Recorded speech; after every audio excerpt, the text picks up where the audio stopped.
OP Shukla, dictation number 22, speed 100 word पर minute, total words 1000। देखिए friends, stenography में सबसे ज़रूरी होता है ट्रांसक्रिप्शन, यानी आपने जो स्टेनो में लिखा है उसका हिंदी में अनुवाद करना। अगर आप सब ऐसा नहीं कर रहे हैं तो हमारे 2000 वर्ड्स या 1000 वर्ड्स लिखाने का कोई फ़ायदा नहीं है। इसलिए आज इस वीडियो में मैं 2 मिनट बाद स्टॉप बोलूँगा। आप सभी को वीडियो पॉज करना है और उसका हिंदी में ट्रांसक्रिप्शन करना है। फिर मैं 3 मिनट बाद वापस से स्टॉप बोलूँगा। फिर आपको वीडियो पॉज करना है और उसका हिंदी में ट्रांसक्रिप्शन करना है। फिर मैं 5 मिनट का पैरा पूरा बोलूँगा। आप चाहें तो उसका भी अनुवाद कर सकते हैं। आइए चलिए डिक्टेशन शुरू करते हैं। डिक्टेशन स्टार्ट होगी 5 सेकेंड्स में। Dictation start. एक समय था जब इस देश का किसान कर्ज में पैदा होता था, कर्ज में बड़ा होता था और कर्ज में ही मर जाता था। आज स्थिति वह नहीं रही।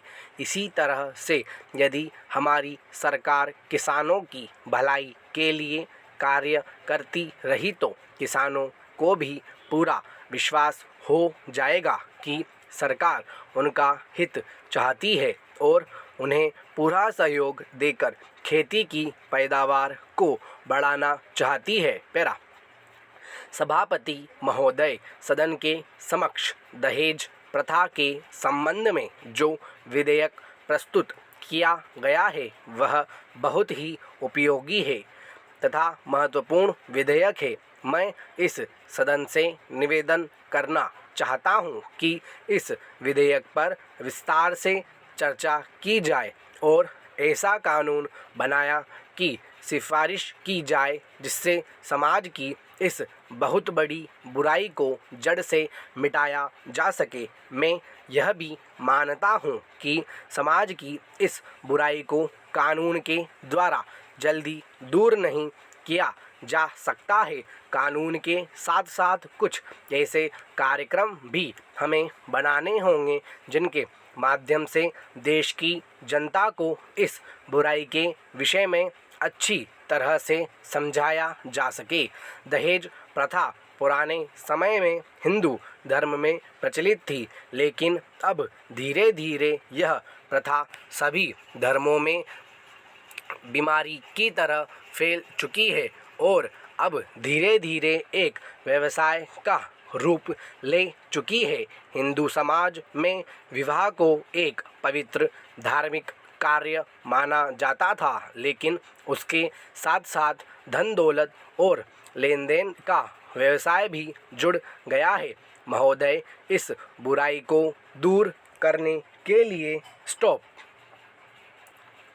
हमें कानून भी बनाना होगा और साथ साथ पूरे देश में इसके लिए हमें एक जनमत भी तैयार करना होगा जिससे लोग इस बुराई के विषय में अच्छी तरह से जान सकें। बाल विवाह को रोकने के लिए कानून बना हुआ है, लेकिन हम देखते हैं कि हजारों बाल विवाह हो रहे हैं जिसका पता न तो सरकार को है और न ही ऐसे लोगों को जो सज़ा मिलती है। इसलिए केवल कानून बनाकर बैठ जाना उचित नहीं है। सरकार को समय समय पर इस बात का भी पता लगाना चाहिए कि कानून का पालन हो रहा है या नहीं।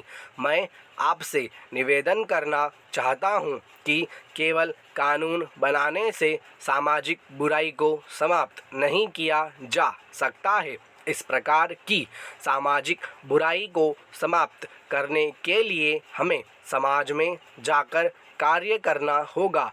आम जनता को घर घर जाकर दहेज जैसी बुरी प्रथा के विषय में जानकारी देनी होगी। उन्हें यह भी बताना होगा कि यदि दहेज प्रथा को समाप्त नहीं किया गया तो उनका विकास कभी भी नहीं हो सकेगा और वे सदा गरीबी में अपना जीवन जीते रहेंगे। इस कार्य के लिए ऐसी संस्थाएं बनानी होंगी जो समाज सेवा और मन से काम कर सके। पैरा। सभापति महोदय, आपके माध्यम से मैं राजभाषा समिति से प्रार्थना करूंगा कि वह अपनी अंतरिम रिपोर्ट सरकार को दे दे ताकि इस संबंध में जो ढील है वह दूर हो। आज संसार के लगभग 100 विश्वविद्यालयों में हिंदी पढ़ाई जा रही है। दूसरी तरफ हमारे देश में हिंदी या क्षेत्रीय भाषा नहीं पढ़ाई जाती है। भारत सरकार की नीति के अनुसार भारतीय भाषा शिक्षा का माध्यम होनी चाहिए, लेकिन कहीं भी भारतीय भाषा माध्यम नहीं हो पाई है। हमें इस बात का प्रयत्न करना चाहिए कि वह शिक्षा का माध्यम बने। इस संबंध में 1-1 करोड़ रुपया केंद्र सरकार ने प्रत्येक राज्य को दिया, जिससे हिंदी का अच्छा प्रचार हो सके और साथ ही अन्य भारतीय भाषा का भी विस्तार हो सके। किंतु लगता यह है कि उसकी गति बिल्कुल धीमी हो गई है। इसकी भी जांच पड़ताल होनी चाहिए। हमें इस बात का पता लगाना चाहिए कि अगर गति नहीं आई तो क्यों नहीं आई और उस संबंध स्टॉप में क्या व्यवस्था की जानी चाहिए। पैरा सभापति महोदय, संयुक्त राष्ट्र संघ की एक भाषा हिंदी भी होनी चाहिए। यह मांग बराबर उठ रही है, किंतु होगी या नहीं और कब होगी यह दूर की बात है। अभी हमारे देश में तटस्थ राष्ट्रों का सम्मेलन हो रहा है। मैं समझता हूँ कि भारत की भूमि पर इतना बड़ा अंतर्राष्ट्रीय सम्मेलन पहले कभी नहीं हुआ था। इसका श्रेय वर्तमान सरकार को और श्रीमती इंदिरा गांधी को है, किंतु मैंने सुना है कि वहाँ भी हिंदी भाषा का प्रयोग नहीं होगा, केवल 4 भाषाओं की व्यवस्था की गई है। अगर यह सूचना गलत है तो बहुत अच्छी बात है।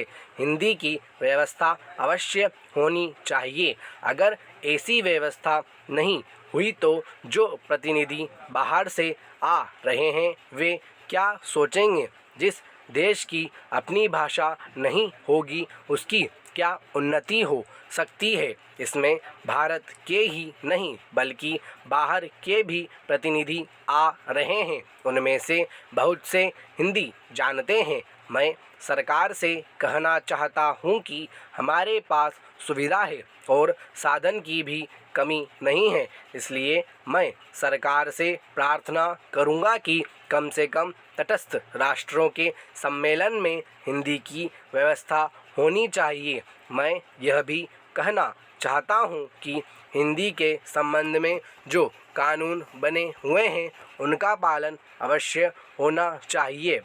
पैरा उपाध्यक्ष महोदय, लोकसभा का बजट अधिवेशन कई दिनों से चल रहा है। राष्ट्रपति के अभिभाषण पर लगभग 2 दर्जन सदस्य बोल चुके हैं। आज इस बहस में हिस्सा लेने की मेरी बारी आई है। इसके लिए मैं आपको धन्यवाद देता हूं। बहुत लंबी प्रतीक्षा के बाद मुझे बोलने का अवसर मिला।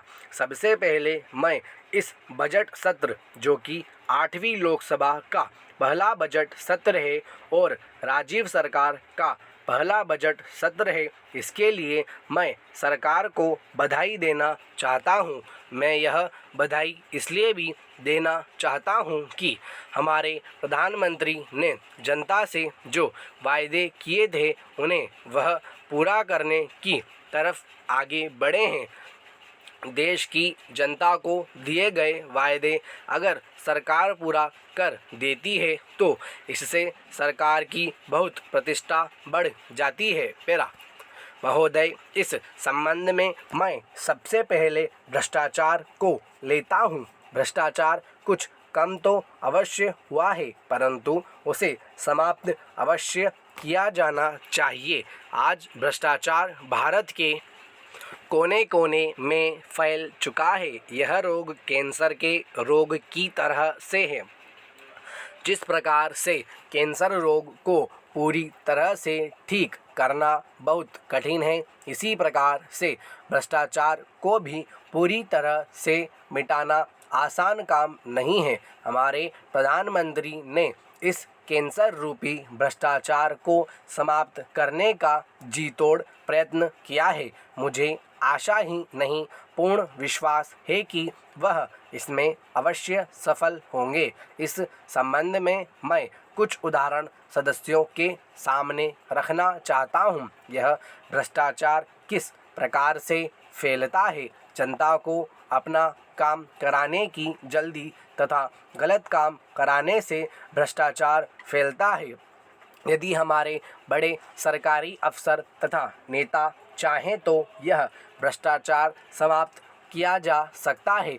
बाबू अफसर के नाम से भ्रष्टाचार फैलाते हैं तथा जब तक उनकी मुट्ठी में गरम न की जाए फाइल को आगे नहीं बढ़ाते हैं। चपरासी अफसर से मिलाने के लिए अपना हाथ फैलाए रखता है। इन सब पर कड़ाई से पेश आना चाहिए। सरकार को ऐसे कदम उठाने चाहिए जिससे कि भ्रष्टाचार से जनता को राहत की सांस मिले। जनता के काम निपटाने में कोई ऐसी नीति अपनाई जानी चाहिए जिससे इसमें भ्रष्टाचार की गुंजाइश न हो। सरकार को इस काम में जनता की पूरी सहायता करनी चाहिए। सभी कार्यालयों में जनता के लिए संपर्क कक्ष बनाए जाने चाहिए। स्टॉप। यह थी हमारी 100 वर्ड पर मिनट की डिक्टेशन। अगर आप सभी को यह वीडियो पसंद आई हो तो लाइक करें, सब्सक्राइब करें एंड ज़्यादा से ज़्यादा शेयर करें। धन्यवाद।